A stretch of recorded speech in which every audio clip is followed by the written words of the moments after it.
In this video today, I will be covering how to effectively play the F-14A early in simulator mode in WarThunder. Before we jump into a custom battle, let's talk upgrades and secondary weapons. So I currently have the F-14 fully spaded here. We've got the AIM-54s, the fire system for our engines, compressors, everything. So for the technique we'll be using this video, this is my loadout here. I've called it best. So we have 3 AIM-7F Sparrows, 3 AIM-54A Phoenixes, and 2 AIM-9H Sidewinders. You'll see why this is important in a while, but you gotta have all of these unlocked to properly use this trick.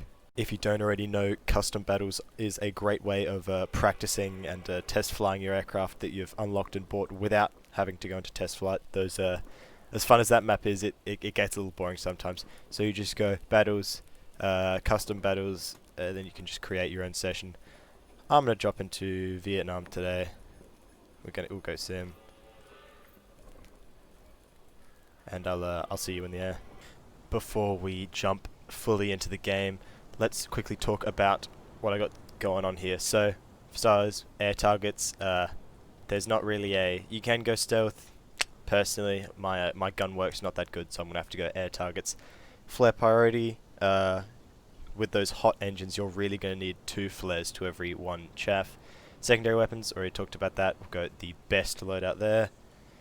Yeah, periodic countermeasure release, 5 seconds, sort of freestyle that, don't really mind. 500 meters for gun targeting distance. I've always played with this, so I'm personally used to this. And until Gaijin implements some sort of range finding properly for aircraft, I just have that set to 500 meters.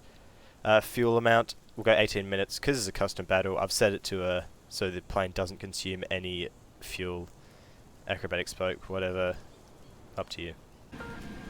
Alright, we are now on the runway. Before I even take off each sim game, I make sure I have my radar set up. So I like to change the radar mode to Search Pulse Doppler. This one here, HDN, that's pretty much when targets are coming straight towards you. It has changed since the last update, so we're going to go that one. Going to set our scope to be the largest like that. Change our range to 93 kilometers. I find with best results, it's 93 kilometers. Any farther than that, and you're reaching a bit, and any closer, you know, you might miss some shots. So that one there. Going quickly through the modes, we have track while scan. We know that one. Search pulse Doppler velocity. This is pretty much how fast things are approaching you relative to you.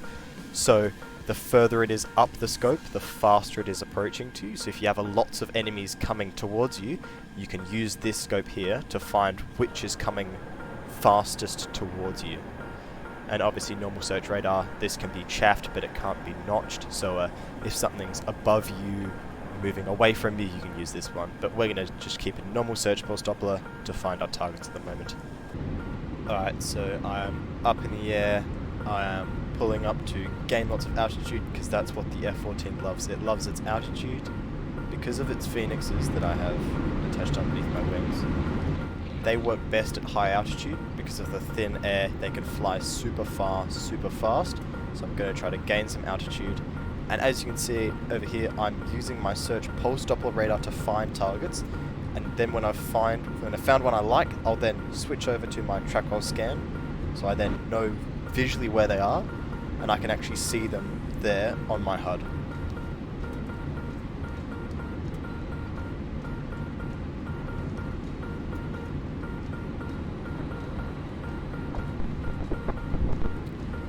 So I've just highlighted this target on my track while scan here. I haven't actually locked it. It's what's called a soft lock. So what that target there will be seeing is just like on my radar here, on my RWR, sorry, they'll be seeing a small ping. And when that missile gets within arming distance, they'll then receive an RWR, a lock noise. So when that gets close, it's going to give them a lock. It's going to lock them up, and hopefully, it's going to be splash 1. It is. If that target, say, evaded that missile, I still have him locked up on my RWR, like I have this target over here. But instead, I'm going to lock them up, hard lock.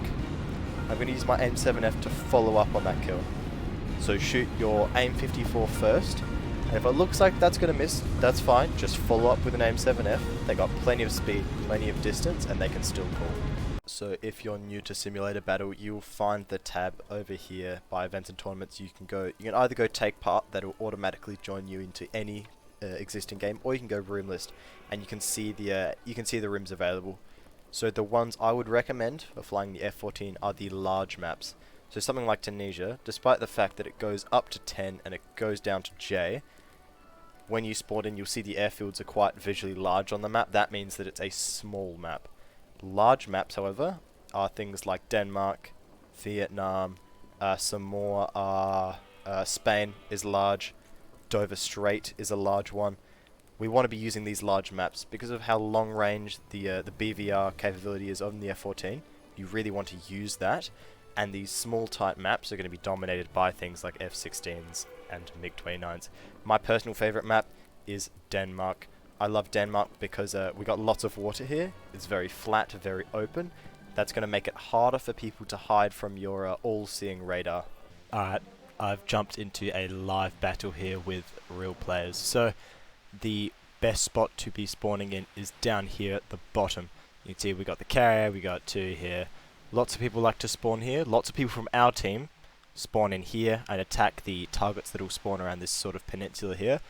Likewise, the enemy loves to spawn up here to get these targets here. So you have lots of bombers, lots of players who don't know really how to fight. They're all going to be flying along this sort of area here, along this passage of ocean, and we can simply just pop up, do just laps up and down, not even spawn killing. They'll just be flying around here. They'll be on their phone. They'll be flying towards these targets, and we'll just be able to pick them off like flies. We'll need a full tank of fuel there. Alright, I have gained some altitude. I'm at about 7,000 meters. About 6,000 is where I'd like to cruise, but whatever. I'm now going to use my normal search pulse Doppler radar to scan up and down there. Your scope is looking from left to right, but you can also tilt it up and down. So if I want to look more below me, no one's going to be above me, because I'm at 6.5 kilometers. So I'm just going to angle it down a little bit and just wait for someone to pop up. Alright, so I have picked up a target on my TWS there. I'm just going to send a Phoenix in roughly his direction, just like that, and hope I don't get notched. Change over to my AIM-7F, and just watch the target, just see where he goes, see what he does, bring him a bit closer there. And yeah, just watch that Phoenix come down, watch the target closely. Just going to watch it go in. You can see my Phoenix there on my TWS, and if that misses, I'm instantly going to lock him up on my hard lock him. He's now soft lock, but I'm going to hard lock him and fire a Sparrow. Oh, ready, and splash. There we are. MiG-23 ML suffers damage of elevator. I highly doubt he's going to survive for much longer. And there you go. About a minute later, the MiG-23, the premium MiG-23 ML has just crashed, and that has given me the first kill of the game. I'm a bit low on fuel, 39 minutes. I'm close to an airfield or a carrier, so I'm just going to have a quick land, and I'll see you back up in the air for splash number 2. Alright, so I have found a target. I'm going to select them there, switch over to my M54s, and just going to send a shot off there. Keeping my altitude here, because TWS will just follow them. Keep my altitude, fly straight, hope that my target flies straight as well.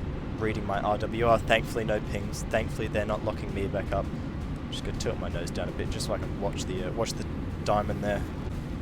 As we can see by that very thin white line, my Phoenix is moving in. I'm going to switch over to my AIM-7F, watching my Phoenix on my radar there, waiting for it to hit. Just about ready for... Alright, so he is flaring and chaffing. Will it be enough? Sent a missile back up at me, so hopefully going to get rid of that one. And it has worked. So that is splash 2. Pop a few flares there, in case he decides to follow me. Very nice. There is splash 2. So, game just ended. As you can see here. Look, not one, that one. They all left. There was only ever 3 on my team. Good on your F-16, I guess, for the 3 kills, but they've all gone. See the score counts ticking down. I guess that's going to be it this game. Yeah. So after that game, you can see that the sort of the current sim meta at the moment is it's either you fly really low to avoid Phoenixes and to dogfight with other planes. That's the F-16 versus MiG-29. And then there's the Tomcat, which has the AIM-54 and the AIM-7F. That enables it to fly super high. So with this plane, I would recommend flying up super high. Unless you're a Top Gun level dogfighter, then hey, you can mingle with some MiG-29s. But I've been playing it, and she's pretty maneuverable. So would definitely recommend sticking up high. You have those lovely engines, amazing standoff with a buttery smooth radar. So stay up nice and high, keep your speed, and you should be right. And I think this is going to bring us to the end of the video. So overall, I enjoy this plane. I have a... Hang on, let's go to my service record. I've played it quite a lot. I've played 177 games with it in simulator. So I really enjoyed this. It's got to be up there with some of my favorites. Love the long range. Can't wait for some more to be added. Maybe some different AIM-54s. Maybe AMRAAM. Who knows? If I feel like it, I might make, or if you guys want to, I can make a video on the MiG-29. At the moment, the radar on it's pretty rough. Still waiting for some updates happen for that. It's very chunky. It does not feel very nice to play with, as well as the BVR on it isn't great. I know that's not what it's supposed to do, but the current sim meta is standing pretty far. But thank you for watching. If you liked the video, drop a like, maybe even drop a sub. Who knows? I will see you next time.